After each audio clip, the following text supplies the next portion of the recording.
Vous êtes sur la chaîne panafricaine, bienvenue dans votre nouveau numéro de décryptage. Dans le cadre de son acte 2, en lien avec ses 2 ans d'activité, la délégation générale à l'entrepreneuriat rapide des femmes et des jeunes avait organisé 3 panels scientifiques. Le premier qui a porté sur le thème « Renforcer le capital humain et faciliter l'accès aux services non financiers pour valoriser l'entrepreneuriat » a été animé par 6 panélistes, dont Mme Seynabou Thiam, cofondatrice de Bouy et Bissap. Nous la recevons dans ce nouveau numéro de décryptage. Pouvez-vous nous présenter l'entreprise Bouy et Bissap? Bouy et Bissap, c'est une entreprise qui crée des produits et des services destinés aux femmes. La première marque que nous avons lancée il y a 6 ans, c'est Yai, qui est une plateforme en ligne qui permet de connecter les mamans au Sénégal, qui aujourd'hui permet de connecter plus de 12 000 femmes au Sénégal et dans la diaspora. Et la deuxième marque que nous venons de lancer, c'est Keparel, qui est un lieu destiné aux familles pour les accueillir, quels que soient leurs besoins. Quel modèle d'entreprise proposez-vous? Alors, notre modèle, il est assez différent, on va dire, du commerce classique. Nous nous positionnons sur tout ce qui est monétisation de communauté et notamment sur le lieu Keparel que nous venons de lancer. Nous vendons des services, c'est-à-dire que nous avons un restaurant dans ce lieu, nous avons un espace de coworking, nous avons un espace de halte garderie, de bien-être et les personnes viennent pour acheter ces services-là à différents prix. Quels sont vos rapports avec l'ADER? Est-ce que ces genres d'initiatives peuvent booster l'entrepreneuriat des jeunes et des femmes? L'ADER a justement permis que nous passions de l'étape communauté strictement digitale à une communauté physique en ayant un lieu.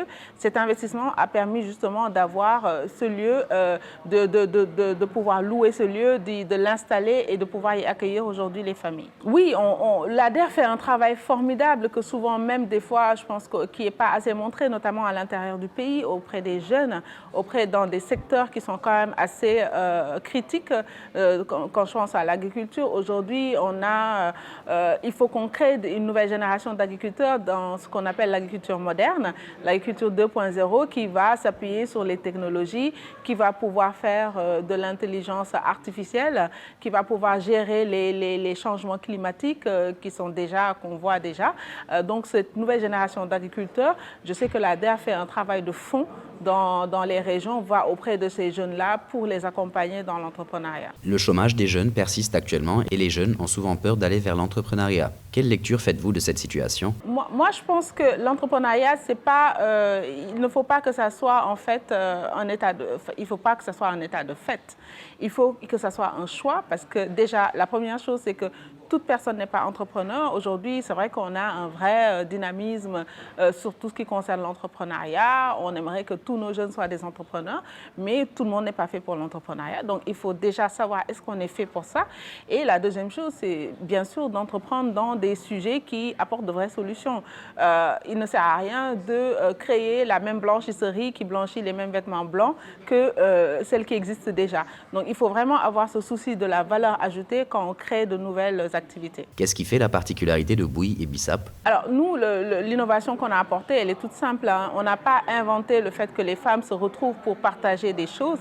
On a juste trouvé un nouvel outil, c'est-à-dire le digital et le numérique qui permet aujourd'hui de connecter aussi bien la femme qui est dans son bureau que celle qui est dans sa cuisine.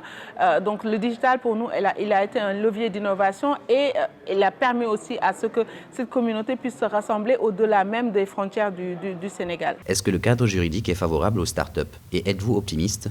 On est en plein dedans parce qu'on vient juste de voter cette loi sur des startups qui permet justement d'avoir un traitement fiscal qui soit préférentiel dans les premières années de la création de la startup.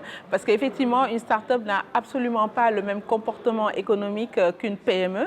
Et en cela, on est très très content que l'État et les structures d'accompagnement soient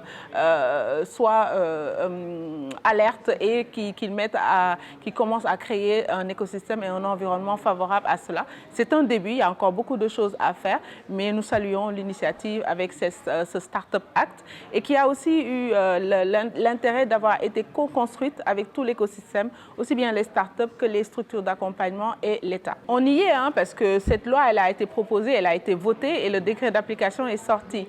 Donc c'est quelque chose qui est vraiment réel. La dernière étape, c'est que le ministère des Finances et des Impôts exécute, mais aujourd'hui, aujourd'hui, ils ont toutes les clés en main pour cela. Et je suis de ceux qui pensent qu'en fait, quand on crée une dynamique, on va tirer aussi un certain nombre de choses vers le haut.